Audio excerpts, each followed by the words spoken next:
नमस्कार, good morning. मी सौरभ कोरटकर. तुम्ही बघत आहात TV9 मराठी. भाजप आमदार सुरेश धस आणि धनंजय मुंडेंची 2 वेळा भेट झाली. बावनकुळेंच्या निवासस्थानी काही दिवसांपूर्वी धस आणि मुंडेंची भेट झाली आहे. बावनकुळेंनी बोलावलं होतं, तिथे मुंडे आलेले. पहिल्या भेटीवर धसांनी प्रतिक्रिया दिली आहे, तर प्रकृतीची विचारपूस करण्यासाठी मुंडेंची भेट घेतली. दुसऱ्या भेटीवर धसांनी प्रतिक्रिया दिली आहे. माझा लढा सुरूच राहील, सुरेश धस यांनी भूमिका मांडली आहे. सुरेश धस आणि धनंजय मुंडेंची 2 वेळा भेट. मुंडेंवर आरोपांची राळ उठवणाऱ्या सुरेश धस यांनी मुंडेंची 2 वेळा भेट घेतली आहे.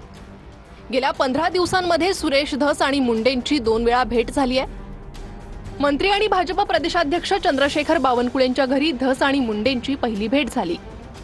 बावनकुळेंनी घरी बोलावलं होतं, तिथे मुंडे आलेले. पहिल्या भेटीवर धसांनी ही प्रतिक्रिया दिली आहे. तर सुरेश धस आणि धनंजय मुंडेंसोबत 4.5 तास होतो, अशी प्रतिक्रिया बावनकुळेंनी दिली आहे. तर बावनकुळेंच्या घरी फक्त अर्धा तास चर्चा झाली, असं सुरेश धस सांगतायत. बावनकुळेंनी म्हटलं, मतभेद मिटवा, मात्र संतोष देशमुख प्रकरणात काहीही मिटणार नसल्याचं आपण सांगितल्याचं धस सांगतायत. तर प्रकृतीची विचारपूस करण्यासाठी धनंजय मुंडेंची भेट घेतल्याचं दुसऱ्या भेटीवर धसांनी स्पष्टीकरण दिलंय. तर मुंडेंना लपून भेटलेलो नाही, कुणाची मध्यस्थी नसल्याचंही सुरेश धस सांगतायत.